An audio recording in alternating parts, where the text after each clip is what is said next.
friends, it's Mindy. Thanks for arting around with me today. Hey, today I wanted to talk to you about lime based plaster and applying lime based plaster to a fireplace. I just completed a project and I took some photographs so I could make a short tutorial for you. This fireplace was in a house that is under a renovation. So the fireplace was there, but they wanted a new look. So I'm actually going over new sheetrock. And I'm using a product called Marmorino KS, which is a really easy to use lime-based plaster. It's just very user-friendly.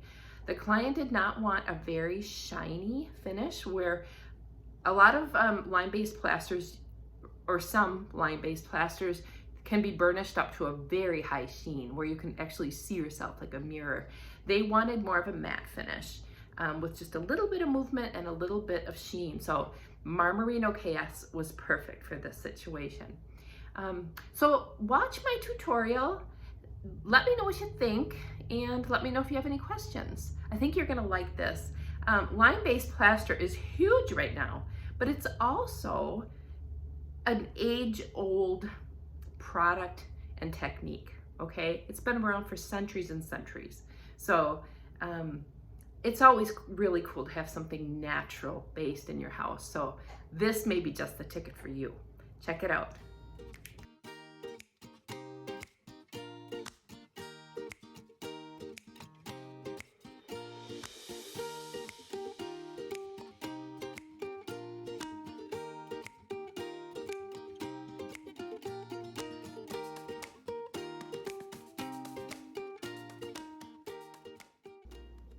Okay, so I've stirred up my plaster and I put it into a drywall pan. This is actually a loaf pan for making bread in, which is fine. You could use that. So I have my drywall knife and I have my trowel, okay? So what you're gonna do is you're gonna get a bit of the plaster and put it on the edge of your trowel, okay? So that's about how much you're gonna start out with. As you get going, you'll get a feel for how much plaster you really want to work with at a time. This takes a little bit of practice. And I'm going to show you on this blue board just so you can see about how much I'm putting on and the angle I'm going to have my trowel at. So for the first coat, I'm going to put it on kind of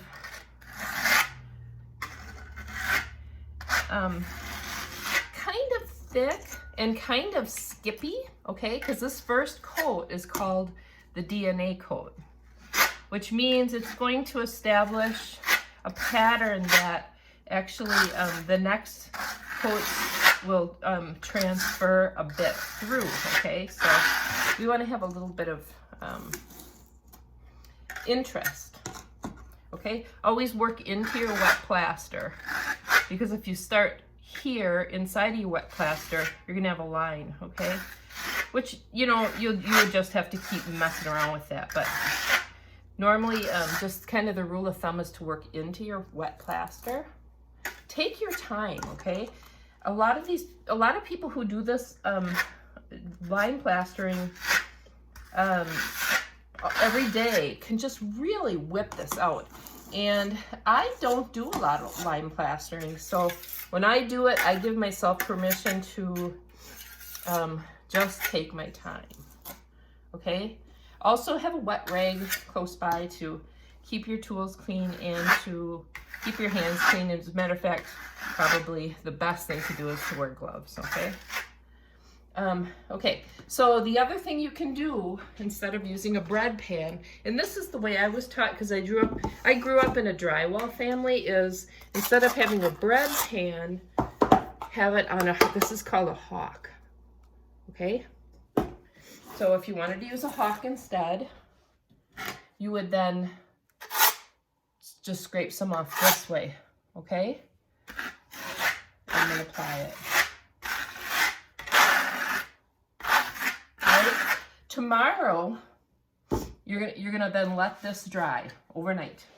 Tomorrow, when you come back, all of these little schnibblins here, you'll take your drywall knife, which will be clean, and this is gonna be hard, so you can scrape those off. get rid of all those high points. And then you're gonna put a second coat on. Applied a little bit differently. We first were applying it at about 45-degree angle, okay, like this. Tomorrow, let's pretend this is all dry and you have all the little sniglets off of it. Tomorrow, when you come back, I'm gonna show you how you're gonna do it.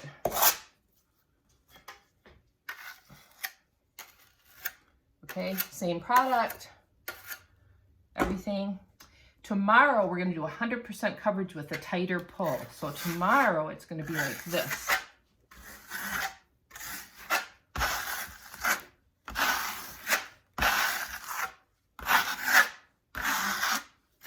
Okay, so I'm kind of showing you two different applications on the same board, wet on wet, which isn't really, I just wanted you to see the technique, okay? The third day, you're gonna do the same thing. These little dry sniglets need to get scraped off, okay? If where the wall meets the plaster, there's sometimes it's kind of get garbaged up right there with clunkies. Use a little scraper and just scrape it off. So you can get, don't go nuts, you don't want to gouge your plaster, but get all the little crumblies off. And then you're gonna do the same application that you did the second time, okay? Where you do 100% coverage, and this time pull it a little tighter, all right? That's gonna be your final coat. And from there, you could do the burnishing once it's set up, okay? So that's kind of the basics of troweling, very basic. And it becomes a very personal issue as far as developing your own technique that you're really comfortable with. Okay, but those are the basics. Okay, at this point, you will prep your area. Tape off all the sides, put your plastic down, and then you are going to get your a roller pan out and roll on a coat of your shark skin primer. Let that dry fully. Okay, now it's time to apply your first coat of plaster, just like I taught you earlier in the video. Apply your first coat at a 45-degree angle and let it dry. Scrape the next day and get the little schniblins off. Then on day 2, put your second coat on, and the day 3, your third coat. Let dry.